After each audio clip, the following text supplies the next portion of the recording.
Hi Digestives, welcome to Crimes Digested, where we try to digest senseless crimes. Today we're going to be talking about baby Evelyn Boswell. This story, honestly, I'm not gonna lie, I cried a little. I cry a little every time it involves kids just because it tugs at the heartstring, but I'm just gonna jump straight into the case. December 2019 is the last time anyone saw or heard anything about baby Evelyn. And whenever anyone asked about her, when family members asked why she's not around, why they don't see her, when friends asked why she's not coming around with her mom just always had these excuses as to why her daughter isn't around. Her favorite one is that her daughter is with the baby daddy, the father. But it's weird to everybody around her. People started to really wonder what's really going on. And most of the time, when you don't see a parent with their kid, it's just odd, especially considering everything that happened prior to this. She's always with her daughter. So what happened to her 15-month-old daughter? Now, let me tell you a little bit about the mom, okay? Her name is Meghan Boswell. She had a very tumultuous life growing up, even according to her own mom.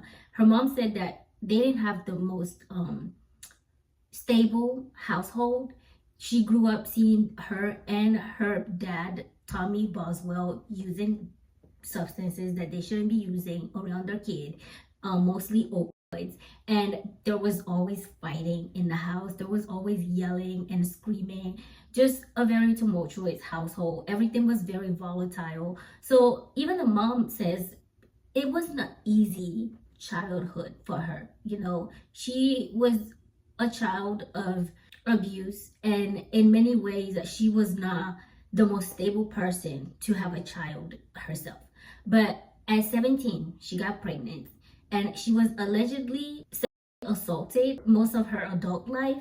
But it doesn't seem like the pregnancy was a result of an assault. Her baby daddy was in the military. He was stationed in Louisiana. And when she got pregnant, she ended up having to go to a foster care because her home, like I said, was not the most stable place to be.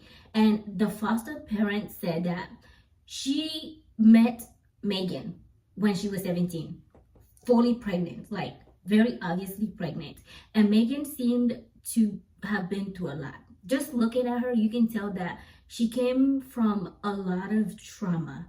She had matted hair, lice in her hair. She couldn't even comb her hair. They had to, it took weeks for them to get lice out of her hair. And it took time for them to even get close to her because she, again, came from a lot. And when you grow up in violence, when you see violence constantly, it's hard to accept people in your life. So it took them a lot of effort and time and patience for her to open up to her foster parents. So over time, she would try to go back to her parents, but it was never easy with that. So she ended up having the baby, and by the time her baby was 7 months old, she was very good with making sure her kid is taken care of. Okay, she would take her daughter to get treated. Her pediatrician was seeing her constantly. She was meeting all her milestones. She was a very healthy, happy baby considering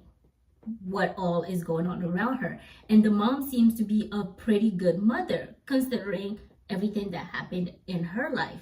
That is until February of 2020 when police get a call about the baby. According to the caller, the child has not been seen since December of last year, the previous year, 2019. And he's concerned because that's very weird. This is a 15-month-old baby. It's not like she can just up and run away from home. It's not like she can just go stay at a friend's house. This is barely a toddler we're talking about. The caller was Tommy Sr., Meghan's father, and he calls the authorities. He's telling them this is weird, we have not seen this child. Anytime someone asks her about the child, she's given all these excuses. She claimed that her child is with the father. She even wrote to one of her friends on Facebook Messenger and told them that her child is with the father and they're going to court for custody of the kid because the father wants to take the child from her. And then at some point she claimed that the father gave her the wrong date for court and now she lost custody of the kid. But it's very odd to everybody because, get this, in February of 2020, she started going to these news networks once the baby was reported missing. And her story kept changing. She went from my kid is with its father or her father to my kid actually went to stay with my mother, the grandmother. But then my own mother decided I was not fit enough for my kid. She kept telling me she's not gonna let me have my kid. Anytime I call her, she'll be like, you're not a good caretaker. You're not gonna be able to take care of the baby. It will be better for the baby not to be with you. And then at some point, the story went from her man or her ex-boyfriend having the baby to her mom having the baby to her mom giving the baby to a friend and telling her that the baby will be better off with the friend than it would be with her.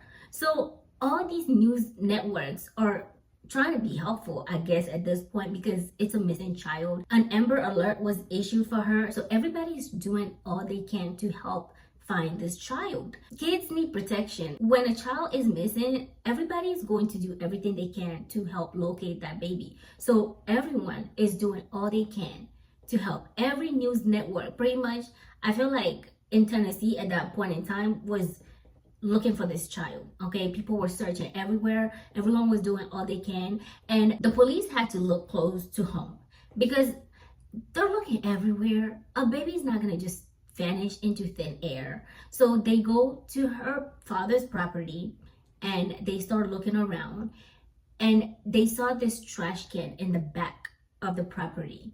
Inside the trash can was this plastic bag with all these other trash. It looked like someone just dumped a thing of plastic bag in the trash can and then they dumped other stuff all over the trash bag.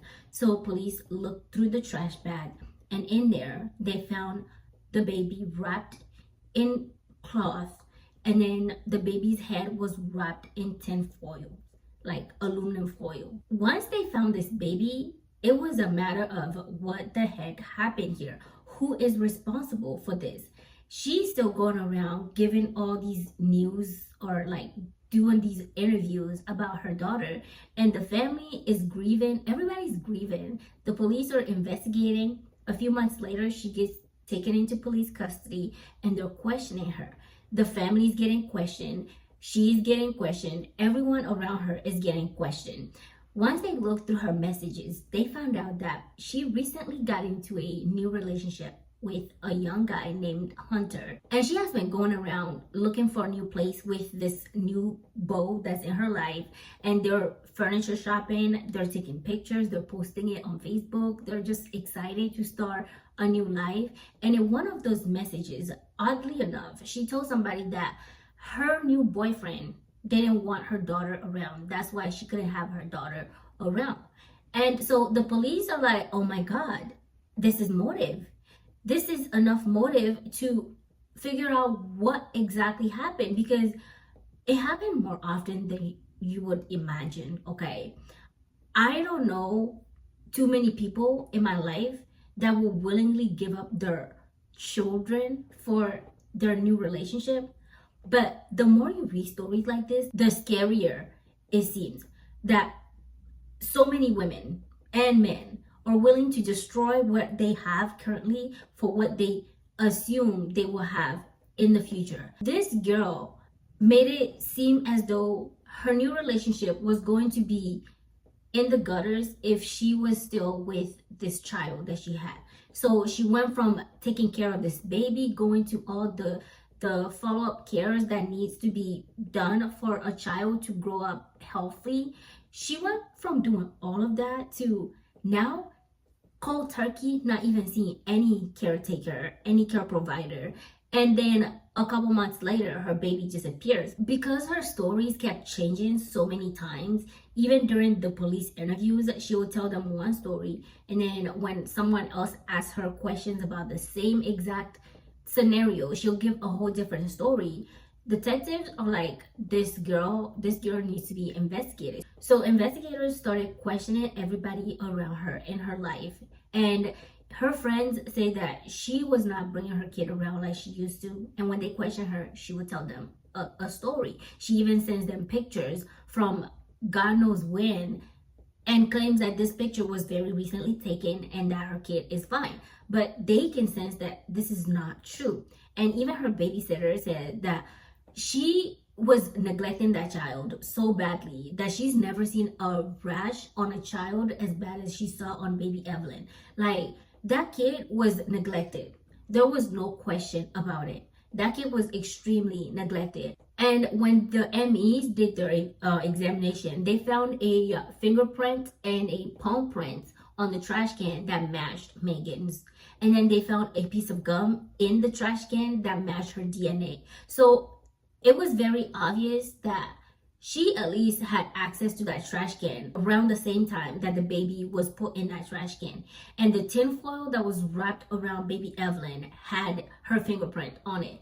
Now, in trial, fast forward 5 years later, everybody is confused because when they finally came to trial, her defense team said that yes, she is not the best mother, and we all know this because based on all the testimonies that we heard in this trial, even from her own parents, she's not the best person to take care of a kid. And it has been proven multiple times that she's also a liar. We're not denying that fact, but she's not a killer. They allege that her current guy, the guy that she's currently dating, is the one that tried to get rid of the baby or tried to dispose of the baby. They're saying that the baby died by accident because the autopsy shows that the baby died from suffocation or asphyxia. And they're saying it wasn't that she did something to the baby, it was an accident. They're claiming she was sleeping with the baby. They were co-sleeping, and the baby ended up getting suffocated from that.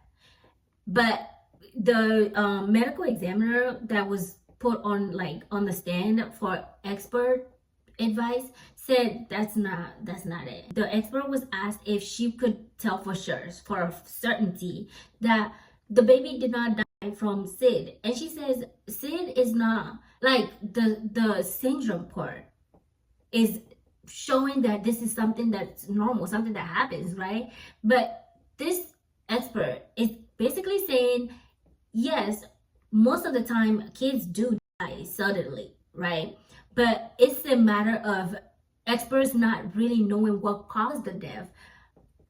It's not like a kid can just randomly die. That's just not a thing, based on new research. It doesn't happen. Kids just don't randomly die in their sleeps. It's just a matter of investigators or examiners not being able to pinpoint exactly what caused the death. So she's being asked if she can say for certainty that this is not something that happened, that she didn't die from SID. And she said, nobody can say that for certainty. Like, no one can say for sure. Nobody's God to say, oh yeah, this kid didn't die from that. But nobody can say that she did die from that either. Now, at the beginning of February 2025, they're in trial trying to figure out what punishment she deserves, And again, her mom is saying, we don't want her to be free. It's not like we're asking her for freedom, but you guys need to remember she went through so much and she suffered a lot. So just give her life in prison.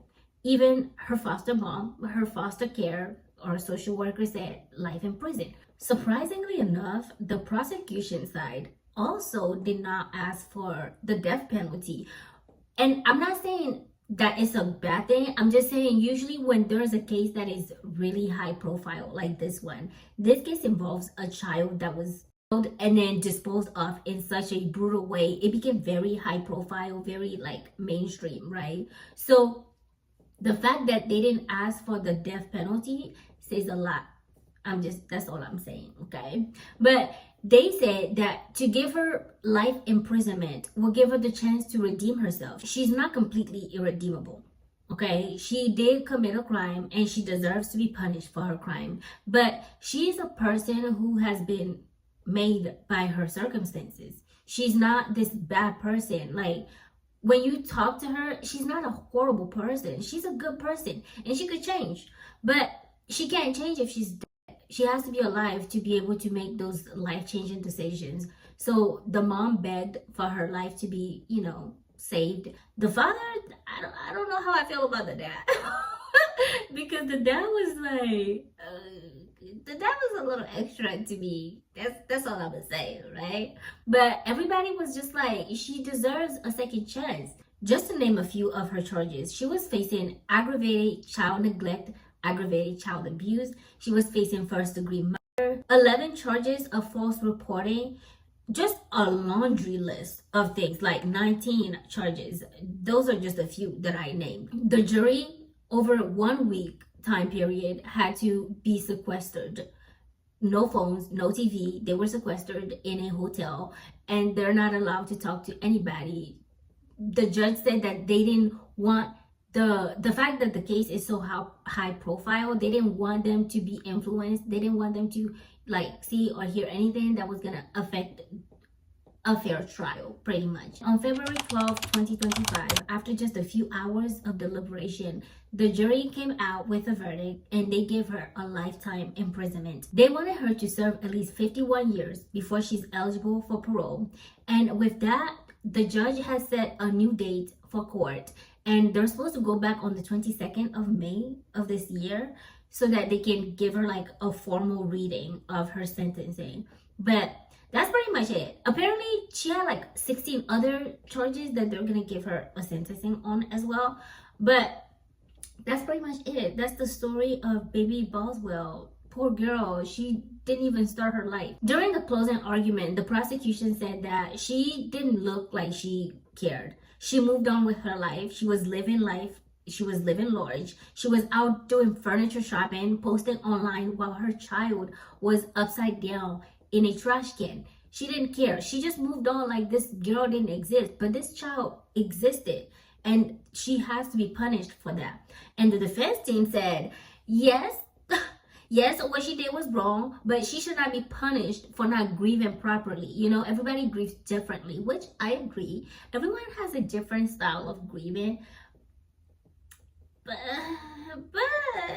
I'm just saying. A lot of people were saying that the fact that she didn't even give her child the chance to grow and be a human being was not deserving of her getting a second chance, as the mom put it. They keep saying stuff like, oh, she deserves a second chance. She could be better. The mom said that she could be better than herself because she was not able to give her a good life. She was not a good role model to her. But the child is already dead. So who is she gonna be a good mom to? She's dead, So I mean, I don't necessarily agree with the jury's decision, but who am I? I'm not a lawyer. I'm not a judge. A lot of people were upset. People were saying that she was just gonna be in prison wasting taxpayers' money. She should have been given the death penalty. Now, personally, I'm not a fan of the death penalty, just because I think maybe I'm just vindictive, but I feel like someone who committed a crime such as this, when they go to prison, their life is not gonna be the best. Okay, you know what people hate in prison more than anything? People that SA people that hurt children. So I don't think her life is gonna be fun in prison. And I like people to live to suffer through the consequence, because if they gave her the electric chair, if they give her the shot or death by hanging or whatever mean is used for these death penalty, I don't think is going to be equal to the punishment that the person deserves. I like the person to be alive, okay? To suffer, to go through all the pain that one can possibly go through and realize why they're going through that pain. And I want them, towards the end of their life, to think about all the things they could have had in their life if they had not committed the crimes. That's my personal opinion. It's not something that anyone has to share with me. It's just my thoughts, right? But a lot of people were not happy about her sentencing. A lot of people said that she deserved more.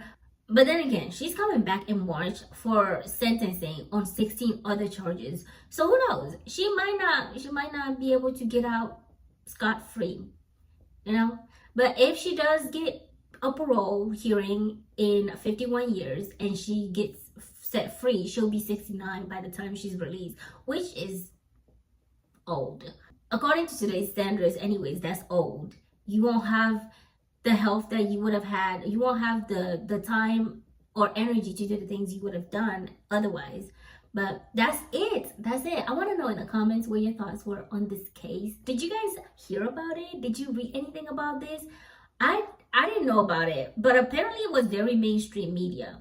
And it all happened in Tennessee. So if you are in Tennessee and you heard anything about this story, please let us know in the comments if you have any more details about it, because you are the only 10 I see. Anyways, with that being said, I'm going to stop this story right here. I hope you guys enjoyed today's case. If you did, make sure you like the video, subscribe to my channel, because I come back once or twice a week with more cases. Until then, please stay safe, take care. If you have a kid, take care of your kids, okay? And stay out of trouble. And I'll see you in the next one. Bye. Mwah.